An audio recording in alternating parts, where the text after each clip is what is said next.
Zaman hayır olsun sevgili seyirciler. Hoş buluştuk. RT kanalında Gagauzya Güngünden programması bugün de sizi selamlar. Stüdyada işlerim ben Alona Terzi, hem misafirim Şansura Bulner stüdyada. Meraklı bir lafımız bugün de stüdyamızda olacak. Onuştan hepsinize teklif ederim. Hani bizimle bugün de birlikte olasınız. Bir iki kapıma ayrılırız da sonra yine stüdyamıza döndüğünden ben elbette tanıştıracağım sizi bizim bugünkü misafirimizle hem programının temasından. Kalın bizimle.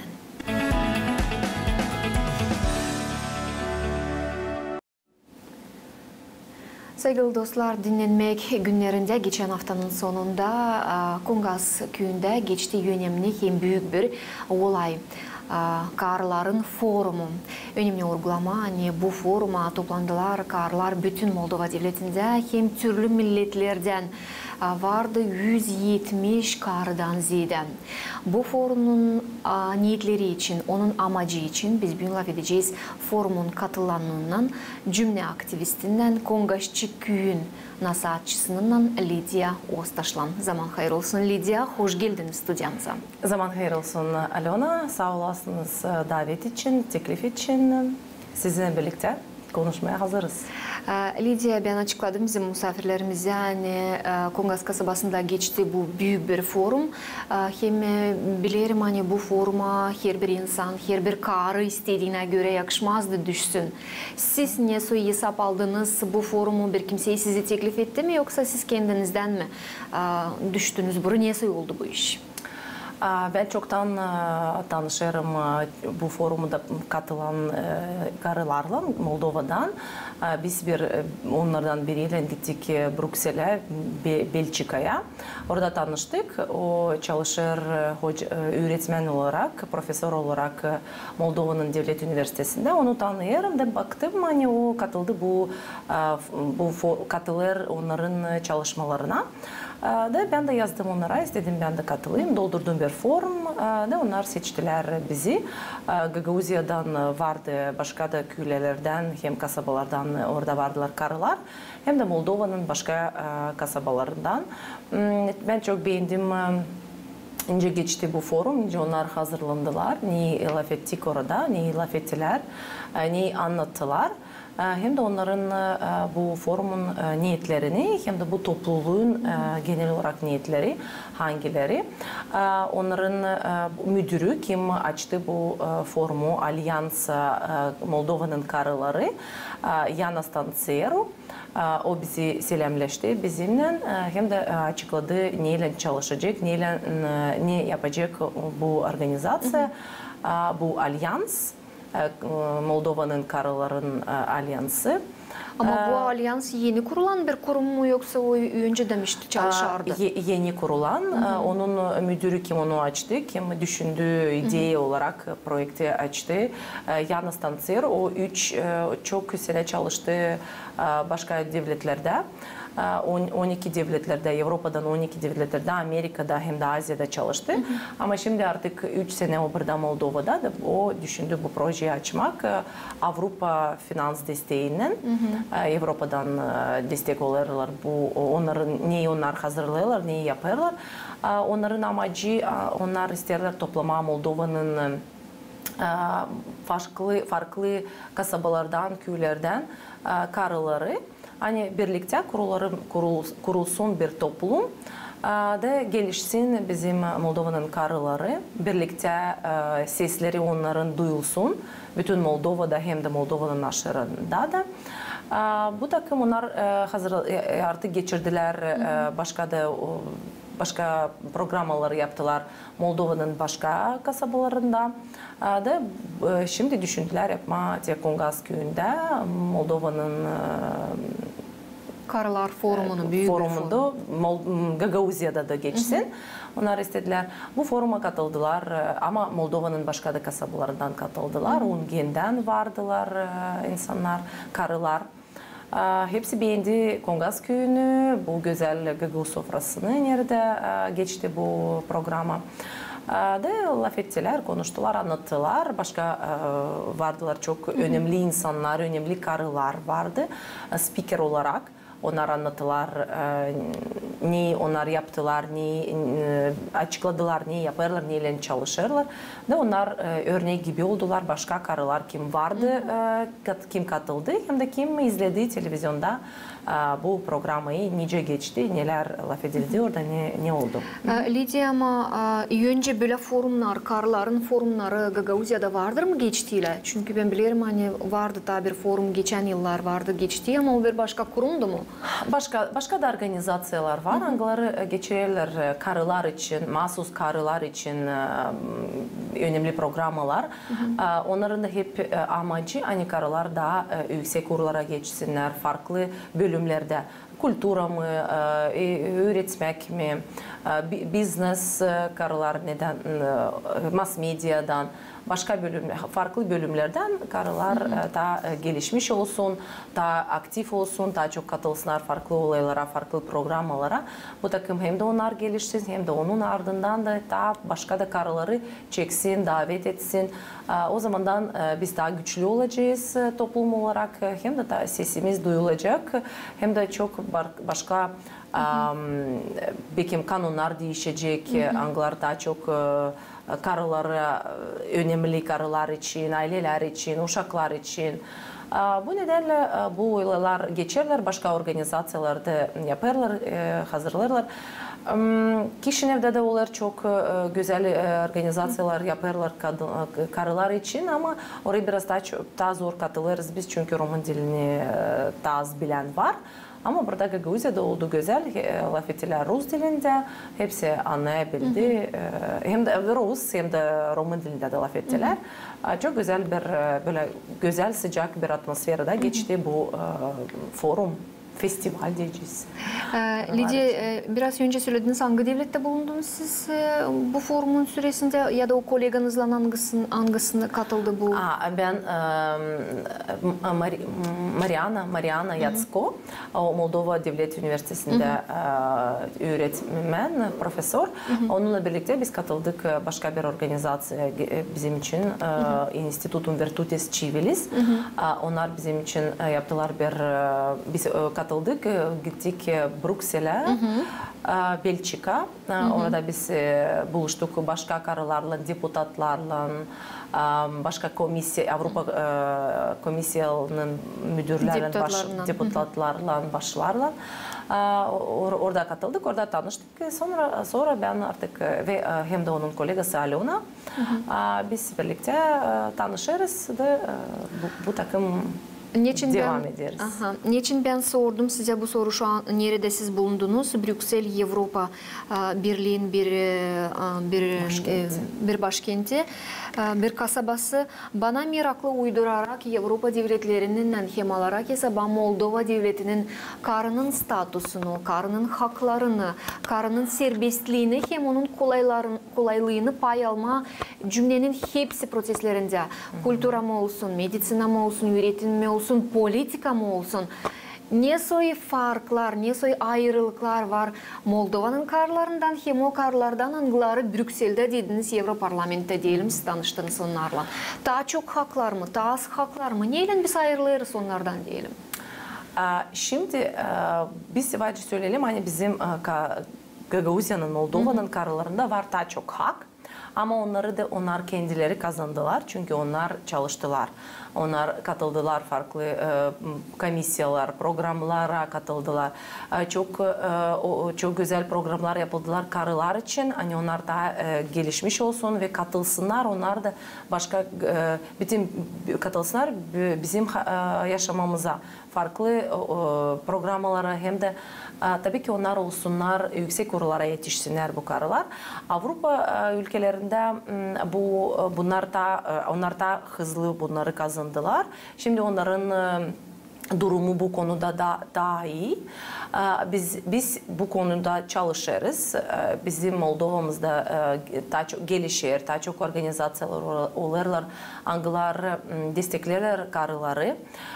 Da bu takım adım adım karılar daha çok olurlar, hem de müdür olurlar, deputat. Biz görürüz nasatçılar karılar olurlar bizim köylerimizde, kasabalarımızda. Ama onlar tabii ki lazım o olsun daha çok.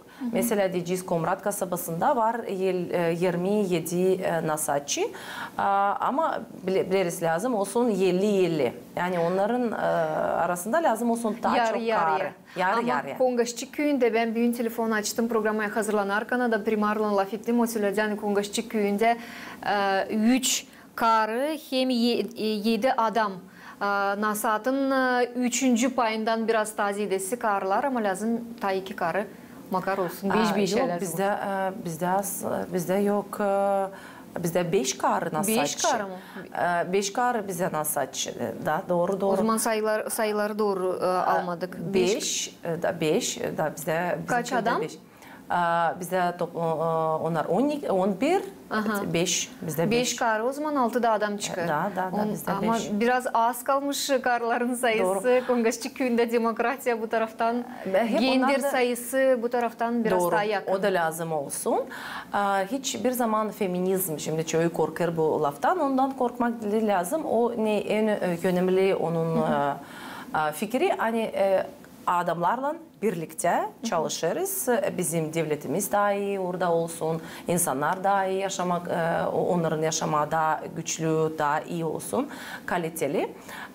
Bu feminizm bunun için laf eder ve anlatır. Ama şimdi o karılar daha ziyade olsun, her yerde müdür olarak, komisyalarda, nasatçı olarak, kasabalarda, köylerde. Bunun için karılar için daha çok seminer yapılırlar, organizasyonlar hazırlarlar, geçirirler, davet ederler, teklif ederler. Şimdi bizde geçecek Moldova'da deputat, parlament seçimleri. Orada onun için de çoğu organizasyonlar hazırlayacak, yapacak, geçirecek çok forumlar, programlar. Nerede karıları onlara bilgi verecekler, praktika uğrunda çok katılacaklar, görecekler nice yapma, kampanyayı geçirme.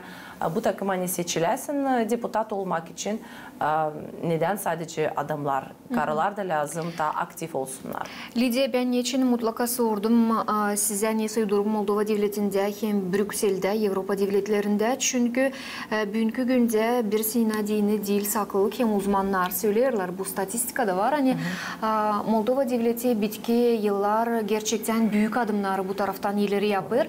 Nereye de bakmasak az mı çok mu ama karılar başladılar. Taziyede olma her bir uğurda. Medisinada, kulturada, politikada karılarımız zedelendiler. Moldova devletinin prezidenti karı, Gagauzyan başkanı karı, deputatlar başladılar da aktif olma, karılar kendi statusunu hem daha güçünü göstermeye. Onun için bu işi istedik anlama. Ne kadar büyük Moldova devleti bekim kalır geri, bekim de neredeyse ileri de gider. Kalır geri ama gene de ben isterim nişanlama. Hani çok işler bu konuda, burada yapıldı.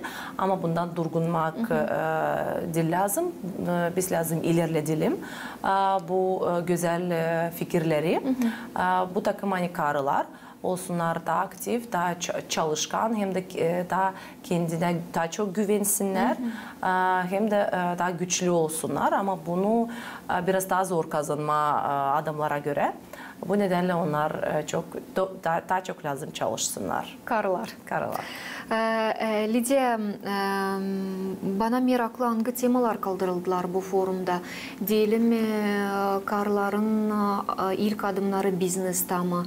Karıların adımları politikada mı? Nasıl temalar diyelim yönem verildi bu forumun süresinde? Çünkü biznes alarsaydık elbette ki bitki vakitler, bitki yıllar gene de statistikaya göre karılar başladılar diyelim bir dalgayla ileri gitmeye ama gene de adamlara bakınca karılar biraz daha geri kalırlar. Çünkü onlar hem ailede lazım yetiştirsinler uşaklarını dünyaya getirme, terbiye etme, tertipleme, hem evin işlerini yapma hem bununla beraber adamlarla bir uğurdan gitme.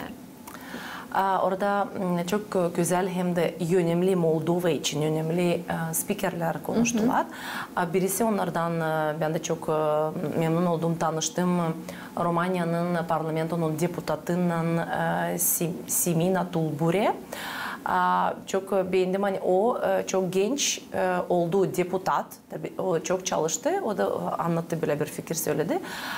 O söylerdi ki deputat olduğu bir adam hangisi çok becerikli değil. Hangisi çok işler yapmadı ama hemen deputat oldu. Ona da onun kolegaları derdiler, neden sen hep laf edersin onların hakkında ama sen neden olmuyorsun sen? Kim olacak, sen olmazsın? Onun kolegaları söyledikten sonra o da böyle bir karar aldı da katıldı kampanyaya da seçildi o deputat. O anlattı kendi tecrübesini, nece o kazandı, deputat olduğu, neler yaptı insanlar için, karılar için. O söyledik, ben sonra baktım onun videolarını, nece o katılır, nece o söz alır parlamentte. O söyledi, çok kaldırdı, bu çok önemli bir soruyu. Hani karılar daha çok düğülerler. Baskı altında bulunurlar. Baskı altında kalırlar. Bu bir problema ve hem de nice biz lazım terbiye edelim kızları küçükten. Çocukları nice lazım onları terbiye edelim. Hani bu problema çıksın aramızdan, olmasın. Ama adamlar orada deputatlar söylerler. Nerede sen görürsün bu problemi, yani karılar baskı altında kalırlar. Tabii ki siz adamlar, siz bu problema hiç bu problema sizin dikkatinize gelmiyor. Yani çekmiyor dikkatinizi. Bu takım gene biz gelir sonra yani lazım deputatlar olsun, yerli yok. Çünkü iki bakıştan görürsün bir problema ve iki bakışa göre o çözülsün bu problema. Şimdi bu nedenle adamlar bir taraftan görürler, karılar da başka taraftan, o zaman problema daha iyi, güzel çözülecek. O anlattı, nice o kaldırdı bu problemi, kızların problemaları, hani nice biz lazım öğretelerim okuldan, anneler babalar laf etsin uşaklarla, hani karılar kalmasın, genç kızlar kalmasın bu problemi birbirine. Başka bir çok önemli Moldova'da, o doğdu Moldova'da, yaşadı Moldova'da ama sonra geçti onun kocası Anglia'dan. O hem Anglia'da yaşar hem de Moldova'da. O da söyledi, ben beğenmiyorum lafı diaspora. O diyor ki biz de çok orada belki olmak istemiyoruz ama biz de Moldova'nın yaşayanları, diaspora bize söylemeyin. Biz de Moldova'nın yaşayanları, biz de Moldova için çalışırız, oradayken de düşünürüz Moldova için. Çünkü o bizim ana tarafımız, ana devletimiz. O da çok güzel projeler yaptı bizim ülkemiz için. Böyle engelli uşaklar için yaptı. Onun var bir merkez var Kişinev'de. Hem de o böyle durmadan onun kocasıyla birlikte Moldova'ya çok para konuda getirdi. Moldova'nın devlet hastanesine yardım etti. Hem de daha devam ederler. O dedi, nice bence bir anne doğdursun çocuğu, uşağı çok kötü durumlarda. Ne yatak var, duvarlar düşerler. O bunları hepsini yaptı. Çok projeler geçti. Hem de daha yaparlar. Şimdi onlar yaparlar bir kampanya. Nerede herkesi bence her bir ay versin birer euro da bu paralarla birlikte onlar yapacaklar başka projeler, engelli çocuklar için, başka zor durumda bulunan karılar için hem de insanlar için Moldova'dan. Ben de sanırım hani herkesi bence katılsın bu onlar böyle kampanyasına savaşırlar para toplama. Hem de her biri kendisi katılsın, yani kendini önemli saysın. Çünkü onun da yardımından büyük bir proje olacak, yapacak, gerçekleşecek. Hem de o anlattı, nice o yapar. Sonra da ben onun o katıldı başka bir programa, ben onu sesledim. Anladım hani karılar güçlü gerçekten. Biraz destek de olursa adamların tarafından, devlet tarafından hem de başka organizasyon tarafından, o zaman biz çok daha birlikte projeleri kazanacağız bizim ülkemiz için, bizim iyi kaliteli bir yaşamak için. Çünkü bu bizim elimizde. Devlet tarafından destek Moldova devletinin kararlarına var mı? Ben sanırım ki bu programlara göre bu başka da programmalar, çok programmalar var ama biraz da bizim karılarda biraz pasiflik var bizde de. Bunu da saklamayalım. Çoğu bile ben uşaklarla, ben aileyle ama başka bir yere katılırsan o uşağın içinde bir faydası olacak yoksa senin aile için. Hem de bunu çok beğendim. Bu Victoria adı onun. O söyledi böyle Angliya'da o yaşadı. Çok beğendi ki Angliya'da hiç kimse beklemiyor devletten hiçbir şey. Destek beklemiyor. Yani gelecek Maria mı, Anna mı, Lydia mı gelecek de sana yardımcı olacak. Bunu beklemiyorlar. Orada herkesi çok böyle toplum olarak yani insan olarak, yaşayan olarak çok aktif. Onlar çok katılırlar. Seçime katılırlar. Seçim çok önemli. Onlar bilirler ki oraya katılırsan yani senin seçin, senin sesin duyulacak. Ama kendileri de çok çalışırlar. Başka türlü projektlerde katılırlar. Para mı verirler? 1 euro, 1 dolar. İnsanlar çok aktif de beklemiyorlar hani devlet her zaman devlet gelecek sana yapacak. Çünkü onlar da insanlar, onlar da her birine böyle aile ev yardım edemiyorlar ki. Bizde Moldova'da karlar bekliyorlar destek mi her zaman? Var mı böyle aktif insanlar, karlar kendi inisiyatifasına göre diyelim Lydia Ostaş gibi her yerde diktantta yazır, seçimlerde de pay alır, hepsine de kaçır yardım etme, dersleri de götürür. Böyle aktif karlar çok mu sayıda yoksa onlar taçoyu bekliyorlar da değil sınaşık mı inisiyatif olma? Bizde var hem de bu da maalesef o da var buraya gelmeden okudum.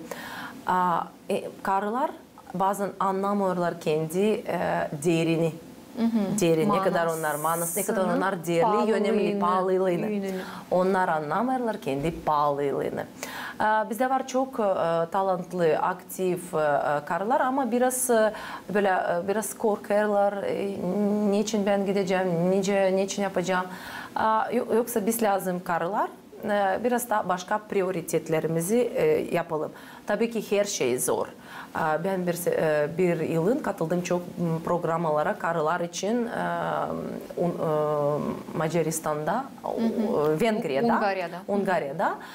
Orada da çok bir önemli o çalışardı dış ilişkilerin